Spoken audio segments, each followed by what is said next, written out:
Hello everyone. आज हम class 10th chapter 1 real numbers revise करेंगे। देखो फर्स्ट डेफिनेशन हम समझते हैं। Rational numbers which can be written in the form p by q where p and q are integers and q not equal to 0, example -1/2। देखो ऐसे number जिनको हम p by q form में लिख सकते हो जहां पर p और q इंटीजर्स हो और q 0 के इक्वल ना हो, उनको हम क्या कहेंगे? Rational number. एग्जाम्पल देखो -1/2, ये p बाई क्यू फॉर्म है। ठीक है, p और q दोनों इंटीजर्स हैं, -1 और 2 दोनों इंटीजर्स हैं और 2 0 के इक्वल नहीं है। ठीक है, तो ये क्या होगा? एक रैशनल नंबर होगा। ठीक है, एक डेफिनेशन और है रैशनल नंबर्स की।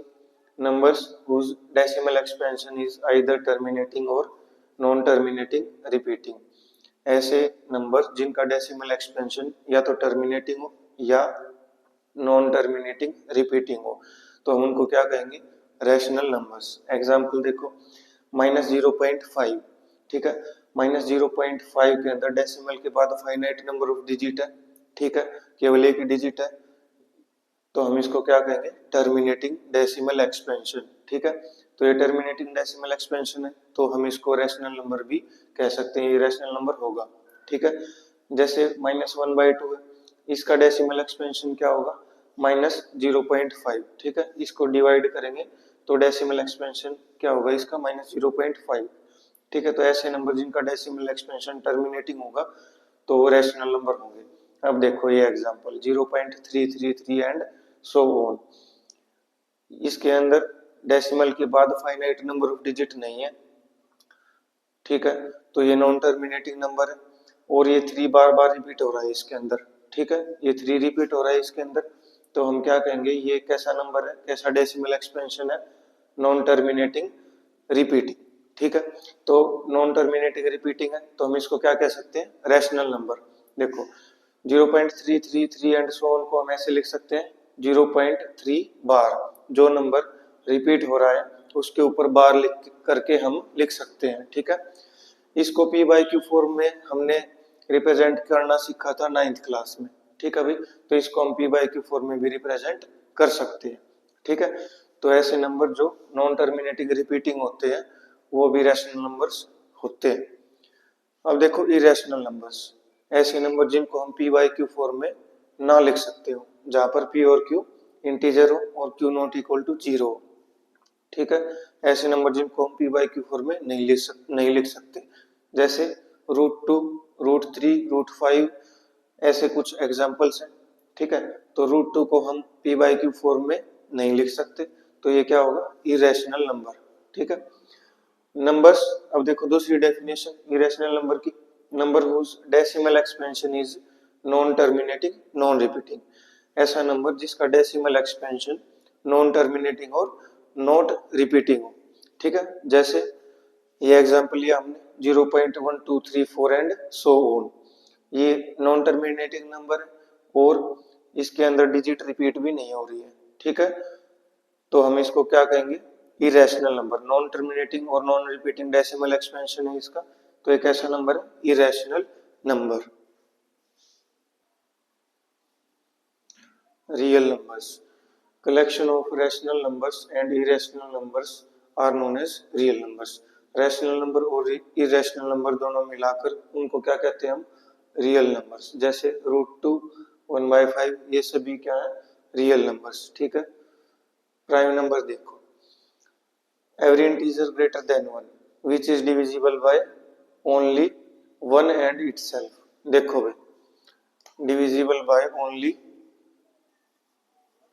1 and itself, ऐसा इंटीजर जो 1 से बड़ा हो और वो केवल 1 और केवल खुद से डिवाइड हो, ऐसा इंटीजर को क्या कहेंगे हम? Prime numbers. ठीक है, जैसे 2, 3, 5।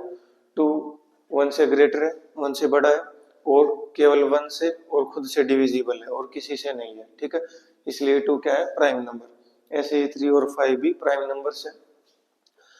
स्मॉलेस्ट प्राइम नंबर होता है 2, सबसे छोटा प्राइम नंबर होता है 2। ठीक है, को-प्राइम नंबर्स देखो 2 numbers are said to be co-prime if they have no common factor other than 1। दो नंबर्स को हम को प्राइम कब कहेंगे, जब उन दोनों के अंदर 1 के अलावा कोई भी कॉमन फैक्टर ना हो। जैसे 2 और 3, 2 और 3 में 1 के अलावा कोई भी कॉमन फैक्टर नहीं है, इसलिए 2 और 3 क्या है, को प्राइम नंबर्स।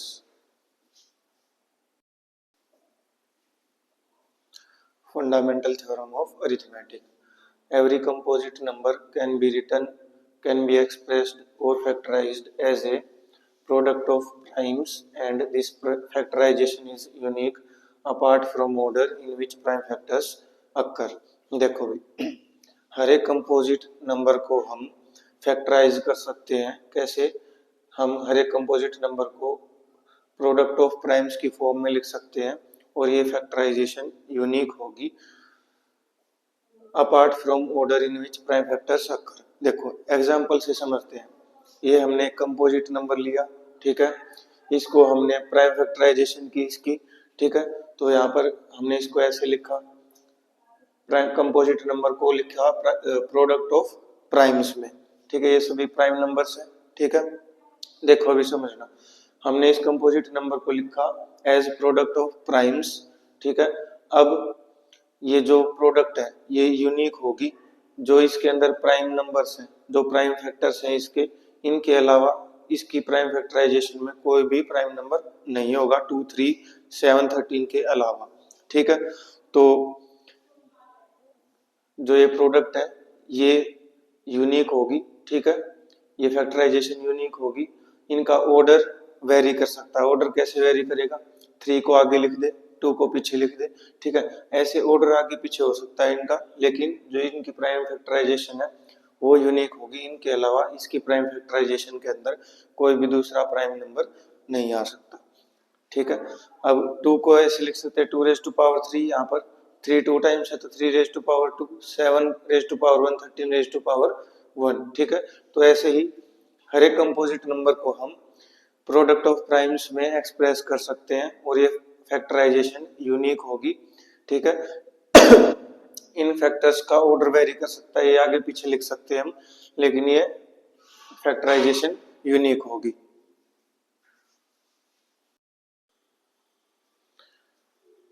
अब हम एक क्वेश्चन करते हैं फंडामेंटल थ्योरम ऑफ अरिथमेटिक के ऊपर बेस्ड।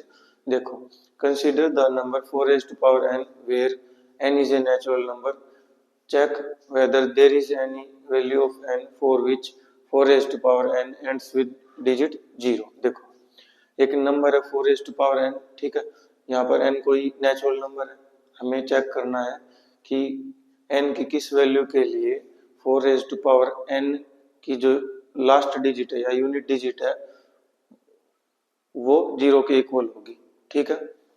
देखो भाई, अगर 4n किसी n के लिए उसकी लास्ट डिजिट अगर 0 होगी तो वो 5 से डिविजिबल होगा। 5 का डिविजिबिलिटी रूल है, अगर कोई नंबर के किसी नंबर के लास्ट में 0 है तो वो 5 से डिविजिबल होगा, ठीक है। तो अगर 4n किसी n के लिए लास्ट डिजिट इसकी अगर 0 होगी तो ये 5 से डिविजिबल होगा, ठीक है। अब देखो 4n को हम ऐसे लिख सकते हैं 2⁻², 4, ठीक है, 2⁻2n लिख सकते हैं हम इसको ऐसे, ठीक है। तो अब देखो इसके अंदर 4n की जो फैक्टराइजेशन होगी उसके अंदर केवल क्या है 2, ठीक है। Only prime factorization of 4n has 2, ठीक है, इसके अंदर केवल 2 प्राइम नंबर है, ठीक है। अब हमने जो फंडामेंटल थ्योरम ऑफ अरिथमेटिक पढ़ी थी उसमें क्या थी, उसके अंदर था कि इस किसी भी कंपोजिट नंबर को हम प्रोडक्ट ऑफ प्राइम्स की फॉर्म में या फैक्टराइजेशन करें, ठीक है, तो ये जो फैक्टराइजेशन है ये यूनिक होगी, ठीक है, यानी कि इसमें 2 के अलावा कोई भी दूसरा प्राइम फैक्टर नहीं होगा, ठीक है। तो uniqueness of fundamental theorem of arithmetic क्या कहता है कि इसके अंदर कोई भी प्राइम फैक्टर 2 के अलावा नहीं होगा, ठीक है। तो हम क्या कहेंगे कि किसी भी n की वैल्यू के लिए 4n की यूनिट डिजिट या लास्ट डिजिट 0 नहीं होगी, ठीक है। ऐसे अगर एक क्वेश्चन पूछ ले कि 4n की जगह 6n पूछ ले, ठीक है, कि 6n है एक नंबर जहां पर n कोई नेचुरल नंबर है, चेक करो कि किस वैल्यू के लिए, n की किस वैल्यू के लिए 6 raised to power 0 की लास्ट डिजिट 0 होगी। ठीक है, देखो भी अगर 6 raised to power n की लास्ट डिजिट 0 होगी तो ये 5 से डिविजिबल होगा।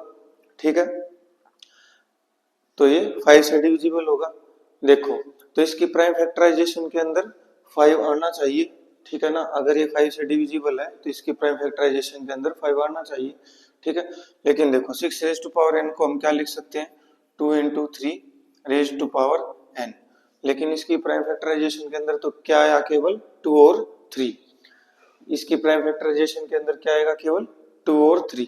ठीक है, अब फंडामेंटल थ्योरम ऑफ अरिथमेटिक की वजह से क्या होगा, क्या यूनिकनेस है इसकी, हमें इससे क्या पता चलता है कि इसकी प्राइम फैक्टराइजेशन के अंदर 2 और 3 के अलावा कोई भी दूसरा प्राइम नंबर नहीं होगा। ठीक है, तो यहाँ पर इसकी प्राइम फैक्टराइजेशन के अंदर 5 नहीं होगा। इसका मतलब n की किसी भी वैल्यू के लिए 6 raised to power n की लास्ट डिजिट 0 नहीं होगी। ये दो एग्जाम्पल गिवन है एनसीईआरटी में, एक ही एग्जाम्पल है, एक है फर्स्ट एक्सरसाइज के अंदर ऐसा क्वेश्चन है जो फंडामेंटल थ्योरम ऑफ अरिथमेटिक के ऊपर बेस्ड है।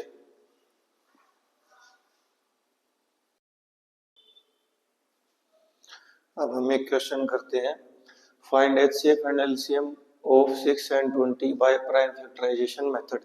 6 और 20 का एचसीएफ और एलसीएम निकालेंगे प्राइम फैक्टराइजेशन मेथड से। ठीक है, देखो 6 की प्राइम फैक्टराइजेशन की हमने, 20 की प्राइम फैक्टराइजेशन की, हम इसको ऐसे लिख लेंगे 6 is equal to 2 raised to power 1 into 3 raised to power 1। 20 को ऐसे लिखेंगे 2 raised to power 2 into 5 raised to power 1। अब देखो HCF of 6 and 20, HCF और LCM का फॉर्मूला होता है भाई, समझो इसको ध्यान से।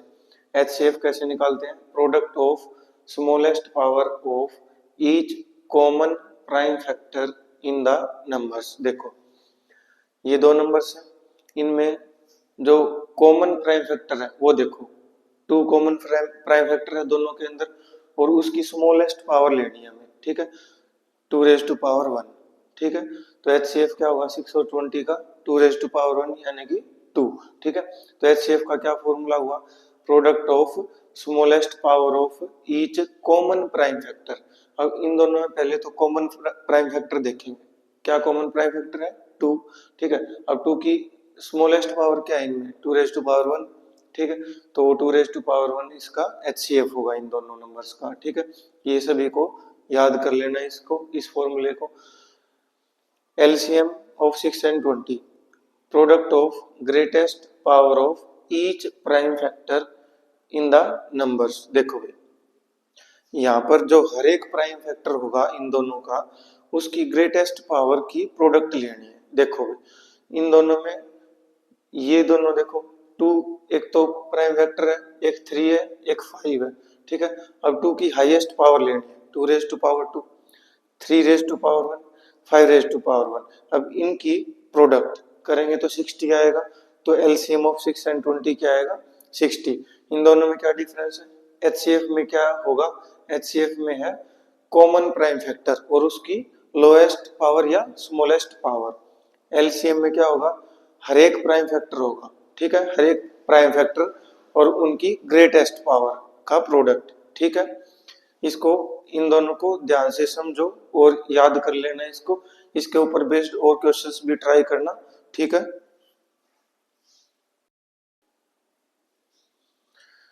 अब हम एक इंपॉर्टेंट फॉर्मूला देखते हैं, for any two positive integers a and B.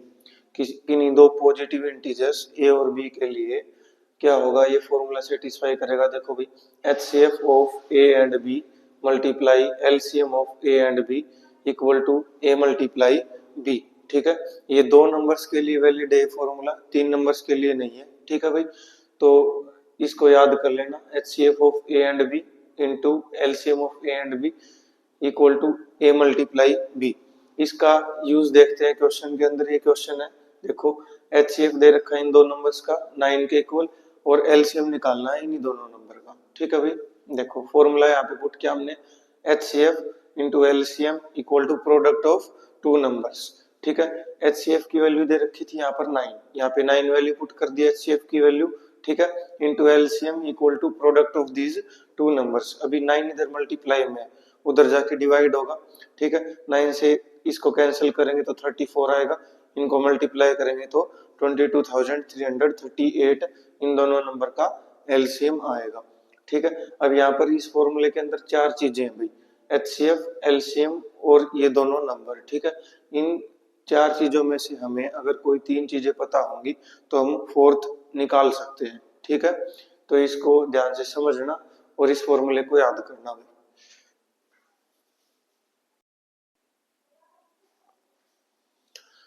देखो भाई, अब हम इस टाइप का एक क्वेश्चन करते हैं, explain why this number and this number are composite numbers. हमें एक्सप्लेन करना कि ये दोनों कंपोजिट नंबर क्यों हैं, ठीक है। देखो पहले फर्स्ट नंबर लिया हमने, ठीक है, ये कंप्लीट एक नंबर है, ठीक है। अब देखो यहाँ पे बीच में प्लस है, अब इन दोनों में से हमने 13 कॉमन ले लिया, ठीक है। 13 कॉमन लिया तो यहाँ पे क्या बचा, 7 इंटू 11 प्लस यहाँ पे क्या बचा 1, ठीक है। अभी इनको सोल्व करेंगे, 77 प्लस 1 78 इंटू 13, इसको 78 को अगर देखें तो हम इसको ऐसे लिख सकते हैं 2 इंटू 3 इंटू 13, अगर इसके फैक्टर देखेंगे तो ये आएंगे, ठीक है। अब 13 इंटू 13 को 13 स्क्वायर लिख लिया, ठीक है। अब देखो ये जो कंप्लीट नंबर था ये इन तीनों की प्रोडक्ट इक्वल आ गया, यानी कि ये तीनों इसके फैक्टर है, 2 3 और 13 इसके फैक्टर्स हैं, ठीक है। अब इस नंबर के ये फैक्टर्स है 2 3 और 13, ऐसा नंबर जिसके 1 के अलावा और खुद के अलावा अगर कोई फैक्टर हो तो वो कैसा नंबर होता है, कंपोजिट, इसलिए ये नंबर भी क्या होगा, कंपोजिट। ऐसे ही ये एक नंबर है, अब इन दोनों में से 5 कॉमन लेंगे, 5 कॉमन लिया तो ये बचा यहाँ पर, इसको सोल्व करेंगे तो आएगा 1009 इंटू 5। अब ये पूरा नंबर इन दोनों की प्रोडक्ट के इक्वल लिख रखा है, ये दोनों प्राइम नंबर है, ठीक है। इसका क्या मतलब है कि ये दोनों इसके फैक्टर है, ठीक है। अब ऐसा नंबर जिसके 1 और खुद के अलावा कोई फैक्टर हो तो वो क्या होगा, कंपोजिट नंबर, ठीक है।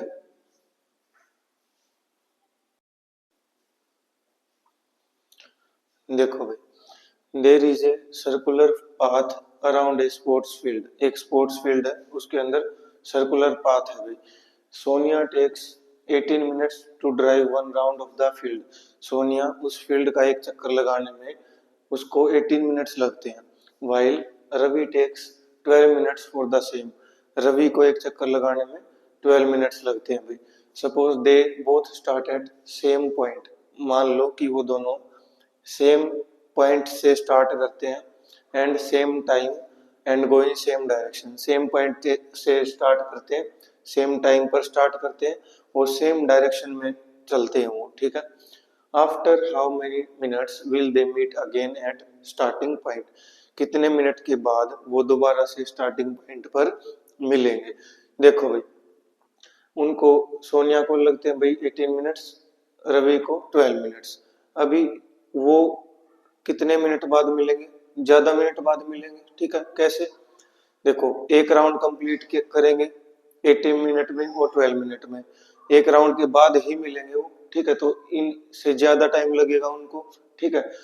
और दोबारा से उसी पॉइंट पर मीट करना उनको, तो क्या निकालेंगे 18 और 12 का एलसीएम। जब हमें ये पता चले कि इनसे कोई बड़ा नंबर आएगा तो हम एलसीएम निकालेंगे, क्योंकि एलसीएम बड़ा नंबर होता है भाई, इन दोनों से बड़ा आता है जनरली। और एचसीएफ अगर निकालना हो तो कैसे पता चले, वो इनसे छोटा नंबर आता है जनरली, ठीक है भाई। देखो तो इस क्वेश्चन में हमें एलसीएम निकालना पड़ेगा इन दोनों का, ठीक है। तो इनकी प्राइम फैक्टराइजेशन की हमने, इनको ऐसे लिखा पावर में, ठीक है। तो एलसीएम क्या होता है, highest power of each prime factor, ठीक है। अब इनमें प्राइम फैक्टर क्या क्या है, 2 और 3, और उनकी हाईएस्ट पावर लेनी है, 2 रेज टू पावर 2 और 3 रेज टू पावर 2, इनकी मल्टीप्लाई करेंगे 4 इंटू 9 36 मिनट, तो वो दोनों 36 मिनट के बाद उसी पॉइंट पर मिलेंगे भाई, ठीक है। तो एलसीएम क्या आया, 36 आया, 18 और 12 से ज्यादा, ठीक है। तो ज्यादा टाइम लगेगा तो हम क्या निकालते हैं फिर ज्यादा के लिए एलसीएम, ठीक है। अगर हमें दिखे कि कम टाइम लगे किसी क्वेश्चन में तो हम वहां पे क्या निकालेंगे, कम के लिए एचसीएफ, ठीक है भाई। अगर छोटा नंबर होगा तो हमें एचसीएफ निकालना पड़ेगा, बड़ा होगा तो एलसीएम निकालना पड़ेगा, ठीक है।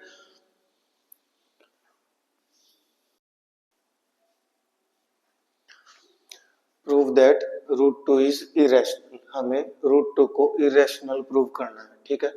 देखो भाई, हम इसको कॉन्ट्राडिक्शन मेथड से प्रूव करेंगे, ठीक है। Let us assume on contrary that √2 is a rational number, हम मान लेंगे कि √2 एक रैशनल नंबर है। अगर √2 रैशनल नंबर है तो हम उसको p बाई क्यू फॉर्म में लिख सकते हैं। p बाई क्यू फॉर्म में लिखा हमने a बाई b मान लिया, √2 को क्या लिख दिया, a बाई b मान लिया हमने इसको, ठीक है। √2 equal to a by b where a and b are coprime. यहाँ पर a और b को प्राइम होंगे। को प्राइम का क्या मीनिंग है, a और b में 1 के अलावा कुछ भी कॉमन फैक्टर नहीं होगा, ठीक है। अब देखो b यहाँ डिवाइड में इस साइड आके मल्टीप्लाई होगा, तो b√2 इक्वल टू a, दोनों साइड स्क्वायर कर दो, √2 का स्क्वायर 2, b का स्क्वायर b स्क्वायर, a का स्क्वायर a स्क्वायर, ठीक है। इसको इक्वेशन 1 मान लो। इसको ध्यान से देखो, इसको इक्वेशन को देख के हम क्या कह सकते हैं, 2 divides a square, 2 a square को डिवाइड करेगा, ठीक है। अब एक थ्योरम है, अगर कोई प्राइम नंबर a स्क्वायर को डिवाइड करता है तो वो a को भी डिवाइड करेगा, ठीक है भाई। तो हम क्या कहेंगे, 2 डिवाइड्स a, ठीक है। अब 2a को डिवाइड करता है तो हम इसको ऐसे लिख सकते हैं, a इक्वल टू 2c, ठीक है। c यहाँ पर क्या है, कोई इंटीजर है, ठीक है भाई। हमने a को 2c मान लिया, ठीक है। अब a equal to 2c equation 1 में a की जगह पुट कर दो, a की जगह 2c हमने यहाँ पे पुट कर दिया, 2c का स्क्वायर करेंगे तो क्या आएगा, 4c स्क्वायर, ठीक है। 2 साइड जाएगा तो डिवाइड होगा, यहाँ पे क्या बचेगा 2, b square is equal to 2c square. इसको देख के हम क्या कह सकते हैं, 2 डिवाइड्स b स्क्वायर, ठीक है। 2b स्क्वायर को डिवाइड करेगा, ठीक है। अब 2b स्क्वायर को डिवाइड करता है तो 2b को भी डिवाइड करेगा। अब देखो भाई, यहाँ पर 2 a को भी डिवाइड कर रहा है और यहाँ पर 2 b को भी डिवाइड कर रहा है। इसका क्या मतलब है, a and b has at least 2 as a common factor. a और b में कम से कम एक कॉमन फैक्टर है, वो क्या है, 2, ठीक है भाई। 2 कॉमन फैक्टर है a और b का, लेकिन हमने क्या माना था कि a और b क्या है, को प्राइम है, ठीक है। लेकिन यहाँ तो कॉन्ट्राडिक्शन आ गया, a और b का तो कॉमन फैक्टर आ गया 2, ठीक है। तो इसका मतलब ये कॉन्ट्राडिक्शन क्यों आया यहाँ पर, क्योंकि हमने इनकरेक्ट अजम्पशन किया था। क्या इनकरेक्ट अजम्पशन किया था, कि √2 को हमने रैशनल माना था, ठीक है। इसलिए हम यहाँ पर ये कंक्लूड करेंगे कि √2 एक इरेशनल नंबर है।